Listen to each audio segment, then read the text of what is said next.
দুঃখজনক হলেও সত্য, আমরা মুসলমানেরা মনে করে নিয়েছি। ছাত্র ভাইদের দৃষ্টি আকর্ষণ করছি, আমার আলোচনার সকল পয়েন্ট যদি ভুলে যান, এই শেষের পয়েন্টটা আর শুরুতে যে শয়তানের আলোচনা করেছিলাম এই দুটো পয়েন্ট ভুলবেন না। আজকের শেষের এই পয়েন্টটা মনে রাখার চেষ্টা করবেন। আমাদের মধ্যে অনেকেই মনে করে আমি বাংলাদেশে ইসলাম কায়েম করে ফেলবো। কিভাবে ইসলাম কায়েম করবেন? সবাই যদি নামাজি হয়ে যায় ইসলাম কায়েম হয়ে গেল, সবাই যদি পর্দা করে ইসলাম কায়েম হয়ে গেল। জি না, ইসলামের সবচেয়ে বেসিক এলিমেন্ট, সবচেয়ে মূল ভিত্তি হচ্ছে সত্যবাদিতা, ন্যায়পরায়ণতা। বাইতুল মুকাররমের মধ্যে নামাজি মানুষ মারামারি করতেছে, বাইতুল মুকাররমের মধ্যে যার দাড়ি আছে, টুপি আছে, পাঞ্জাবি আছে, সে মারামারি করতেছে। তার মানে কি? তার মানে সে ইসলামের বেসিক এলিমেন্ট সম্পর্কে জানে না। সে মনে করেছে ইসলাম মানে সালাত, সে মনে করেছে ইসলাম মানে হজ, সে মনে করেছে ইসলাম মানে পর্দা। কিন্তু ইসলাম মানে আগে ন্যায়পরায়ণতা, আগে সত্যবাদিতা। মুহাম্মদ সাল্লাল্লাহু আলাইহি ওয়াসাল্লাম সালাত শিখেছে 40 বছর পরে, সূরা ফাতিহা শিখেছে 40 বছর পরে। আর উনি জন্মগত সত্যবাদী এবং ন্যায়পরায়ণ, তথা 40 বছর যাবৎ যেই গুণ তিনি জন্মগত বহন করেছেন নবী হওয়ার আগেও, সেটি হচ্ছে তিনি সত্য বলতেন, কোনোদিন মিথ্যা বলেননি। 2, তিনি সৎ এবং ন্যায়পরায়ণ, কোনোদিন মানুষের প্রতি অন্যায় করেননি।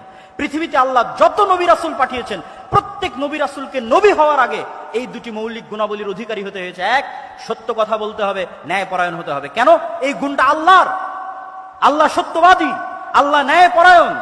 আল্লাহ বলে দিয়েছেন, তিনি কিয়ামতের মাঠে বলিনি কোটার ভিত্তিতে বিচার হবে না, আর কোনো কিছুর ভিত্তিতে বিচার হবে না, উনি ন্যায়পরায়ণ। তিনি বলেছেন, ইন্নী হারামতু যুলমা আলাইয়া, আমি আল্লাহ আমার উপর অত্যাচার করাকে হারাম করে নিয়েছি। এই যে পৃথিবী সৃষ্টি করে দিলাম, গেম ওপেন করে দিলাম, সফটওয়্যার ডেভেলপ করে দিলাম, এখন এখানে প্লাস আর মাইনাস পয়েন্ট বাড়তে থাকবে, কমতে থাকবে। মনে করেন শেয়ার বাজার যে মেরে নিয়ে গেছে ওর হয়েছে প্লাস প্লাস প্লাস, আর যার মেরে নিয়েছে ওর হয়েছে মাইনাস মাইনাস মাইনাস। এখন কিয়ামতের মাঠে আল্লাহ যদি এই প্লাস মাইনাসকে ক্যান্সেল করে জিরো না বানাতে পারেন, তাহলে আল্লাহ নন, নাউজুবিল্লাহ। এটা তার দাবি যে তিনি ন্যায়পরায়ণ। মানে পৃথিবীতে যা অন্যায় সংঘটিত হয়েছে, মানুষের সাথে তো বহু দূরের কথা, পশুর সাথেও যা অন্যায় সংঘটিত হয়েছে তা তিনি মিটমাট করে দিয়ে পৃথিবীর রেজাল্ট করবেন জিরো। পৃথিবী যখন শুরু হয়েছিল তখন জিরো, আর পৃথিবীতে মানুষ যা অন্যায়, অনাচার, মারামারি, কাটাকাটি, ঢাকা বিশ্ববিদ্যালয়ে একজনকে অন্যায়ভাবে হত্যা করা হলো, ওই বিষয়ে রাসূল সাল্লাল্লাহু আলাইহি ওয়াসাল্লামের একটা হাদিস শুনেন।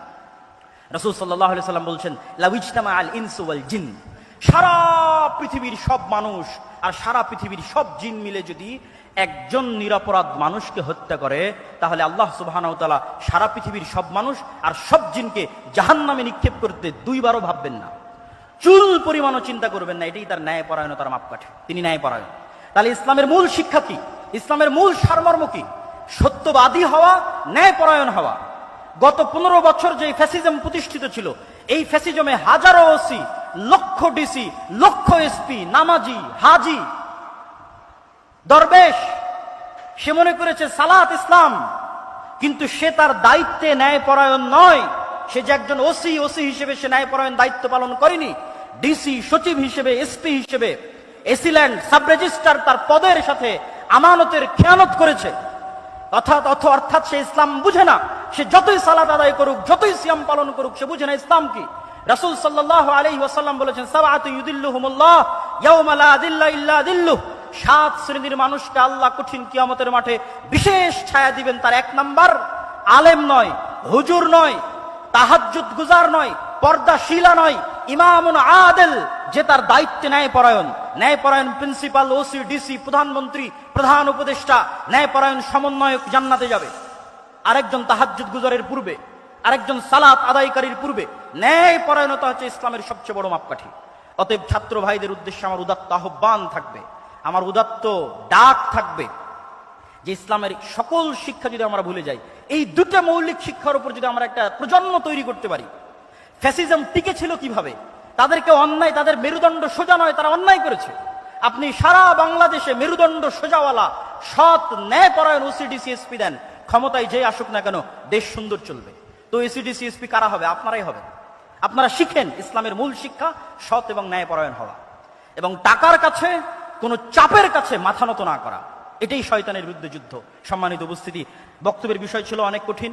আমি হয়তো পুরো বিষয়টার উপর আপনাদেরকে ইসলামের পুরো সারমর্ম বা সামারি হয়তো আপনাদের সামনে পরিপূর্ণরূপে তুলে ধরতে পারলাম না, তারপরে যতটুকু চেষ্টা করেছি তুলে ধরার চেষ্টা করেছি। আল্লাহ সুবহানাহু ওয়া তাআলা আমাদের সকলকে আল্লাহ সুবহানাহু ওয়া তাআলার এই একমাত্র মনোনীত দ্বীনের উপর টিকে থাকার এবং এই দ্বীনের উপর মৃত্যুবরণ করার এবং যেটা প্রকৃত সফলতার মানদণ্ড সেই জান্নাতে প্রবেশ করার তৌফিক দান করুক। আল্লাহুম্মা আমিন। ওয়া আখিরু দাওয়ানা আনিল হামদুলিল্লাহি রাব্বিল আলামিন। আসসালামু আলাইকুম ওয়া রাহমাতুল্লাহি ওয়া বারাকাতুহু।